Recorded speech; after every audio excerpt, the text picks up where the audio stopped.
बहुजन सौरभ, बहुजनांच्या सामाजिक व सांस्कृतिक चळवळीचे मुखपत्र. नमस्ते, जय भीम। मैं एडवोकेट डॉक्टर सिद्धार्थ कामले, दैनिक बहुजन सौरभ का मुख्य संपादक।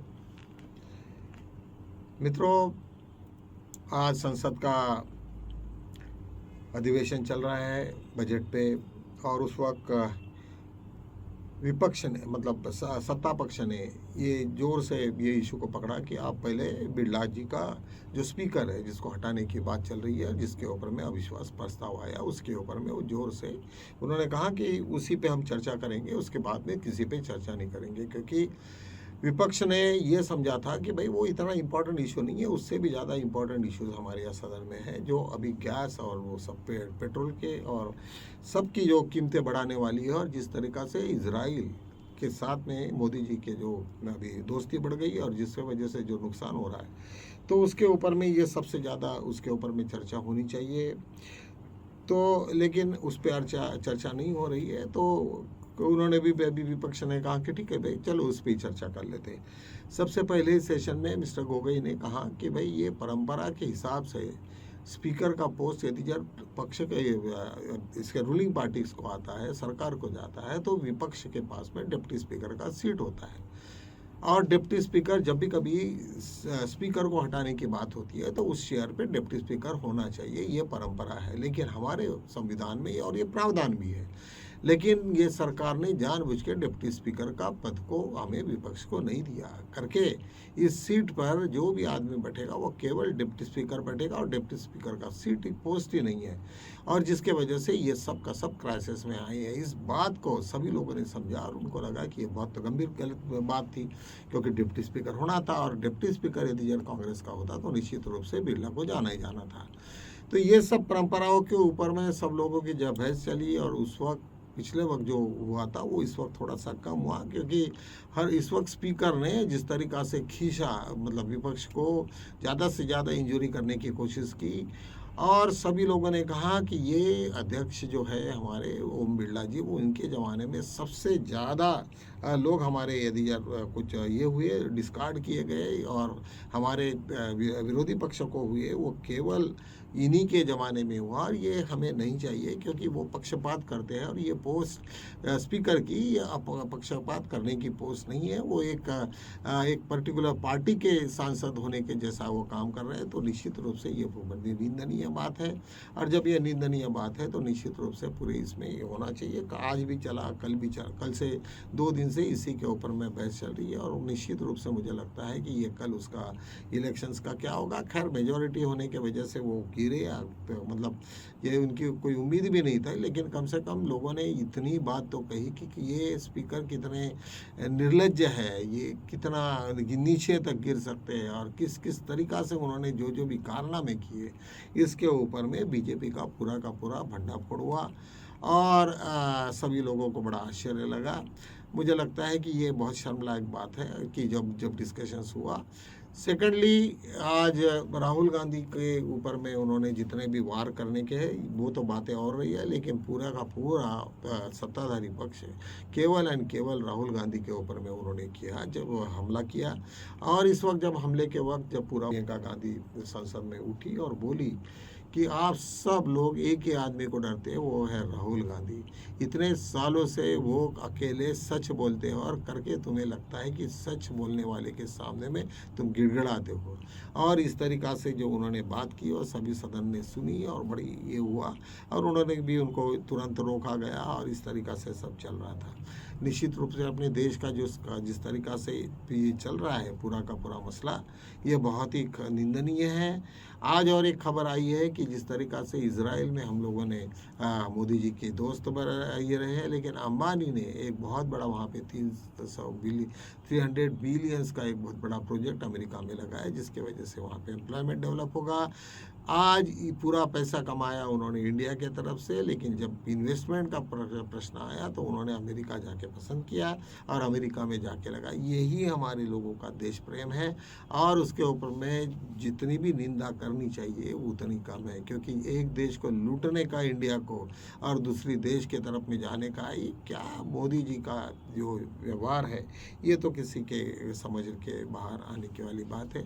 और ना तो कोई किसी को कोई उसकी ये करेंगे, ना प्रशंसा करेंगे, और निश्चित रूप से वहाँ पे बैठ के फिर पार्लियामेंट चलाने की वो बात करेंगे।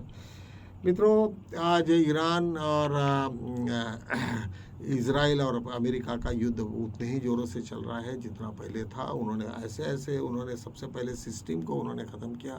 ईरान ने जो भी हमले किए वो सबसे पहले उनके जो आँखें थी वो फोड़ डाले, कान ये किए, मतलब आँख मतलब जो रडार है, जो हर एक को कुछ पकड़ता है, कहाँ से क्या आ रहा है वो मालूम पड़ता है। और इस तरीके से इज़राइल में पूरी बर्बादी हो गई। उनके सब कोई डोम नहीं चल रहे, कुछ नहीं चल रहे, और उन्होंने सब मतलब ऐसा हो गया कि अभी और उन्होंने एक धमकी दी ईरान ने कि तुम ज़्यादा करोगे तो तुम्हारे यहाँ जो न्यूक्लियर वेपन्स है कहाँ पे, इज़राइल में है, हम उसको निशाना बनाएंगे और वही के वही उड़ा देंगे। और यदि इस तरीक़ा से उड़ जाए तो पूरा का पूरा इज़राइल ख़त्म हो जाएगा। इज़राइल तो ख़त्म होना ही होना है, लेकिन उसके आजू बाजू का भी बहुत उसका जो ये होगा, उसके स्फोटक परिणाम हो गए, वो निश्चित रूप से बहुत ही भयावह हो गए। और इस बात को पूरे के पूरे डर गए हैं, पूरा विश्व डरा हुआ है कि उनको न्यूक्लियर का किसी भी प्रकार से इस वक्त यूज़ नहीं करना है। लेकिन डोनाल्ड ट्रम्प और नेतन्याहू को हर वक्त लगता है कि जब हम यहाँ हार ही रहे और सब बर्बाद हो ही गए तो क्यों आखिरी का हमें शस्त्र यूज़ करके हमें उसमें से मुक्ति क्यों नहीं मिलेगी। उनको तो मालूम है कि मेरा मरना ही मरना है। वो चाहे नेतन्याहू रहे, अभी वहाँ के लोग तो छोड़ेंगे नहीं कि जिस तरीक़ा से पूरी की पूरी बर्बादी ईरान ने की है, तो उसका जवाब तो वो उनको मांगेंगे कि तुम्हारा क्या रोल था कि हमें इतना इस लेवल पे तुमने लेके गए। तो निश्चित रूप से लोगों के सामने आने का तो उनका मॉरल तो पूरा ख़त्म हो गया है। वैसे ही सिर्फ 21% लोग डोनाल्ड ट्रम्प को कह रहे हैं कि वो उनके फेवरेबल है, अदरवाइज सब के सब 79% लोगों ने कहा कि ये बेवकूफ़ी है, हमारा और इजराइल से ईरान से कोई संबंध नहीं था, कोई मतलब नहीं था, ये क्यों युद्ध लगाए लिए और किस तरीक़ा से हमारे हज़ारों सैनिक मारे गए, इसका हिसाब कौन देगा। अभी तक तो वो पूरा अभी लोग का लेखा जोखा आने का है, जब आएगा तब निश्चित रूप से मुझे लगता है कि अमेरिका सबसे बैकफुट पे आई है। आज अमेरिका के पास के जितने भी मिसाइल्स और ये होते सब ख़त्म हो गए। उनको इंटरसेप्टिव जो मिसाइल को जो प्रोटेक्ट करते हैं वो सब के सब ख़त्म हो गए। उन्होंने आज यूक्रेन से विनती की कि भाई आप हमारे पास में भेजो, क्योंकि ईरान जो रशिया के जितने भी मिसाइल उनके ऊपर में चलते थे उनको काफ़ी उन्होंने कंट्रोल किया था। तो वो चाहते हैं कि वो पूरे दोबारा वहाँ पे आए। तो उन्होंने कहा कि भाई हाँ ठीक है। तो अभी इस तरीक़ा से बातें चल रही कि इतना बड़ा अमेरिका, लेकिन वो इतने से यूक्रेन से वो मदद मांग रहा है कि भाई हमें आके तुम बचाओ। इसका ये मतलब ये है कि अभी पूरी की पूरी अमेरिका की जो दादागिरी थी वो पूरे विश्व ने देख ली कि इनके पास में कुछ नहीं, ढोल है और केवल वो बजाते, उसका कोई असर पड़ना नहीं है।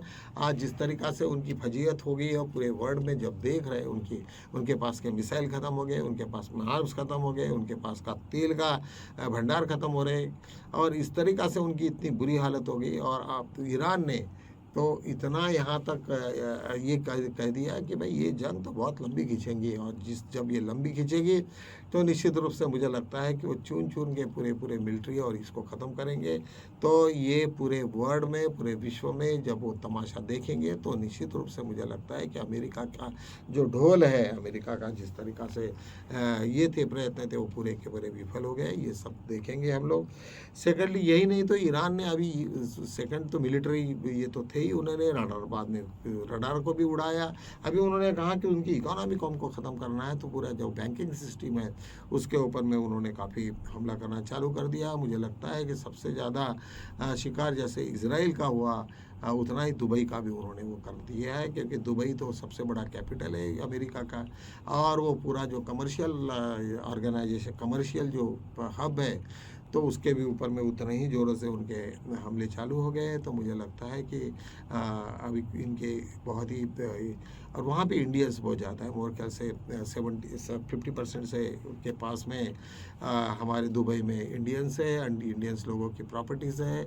और आज वहाँ पे पूरे के पूरे जो धावपट्टी, मतलब जो जहाँ पे प्लेन उड़ते थे, वो पूरी की पूरी धावपट्टी वो पूरी की पूरी ख़त्म हो गई है, जिसके वजह से वहाँ पे पूरे फ्लाइट कैंसिल हो गए।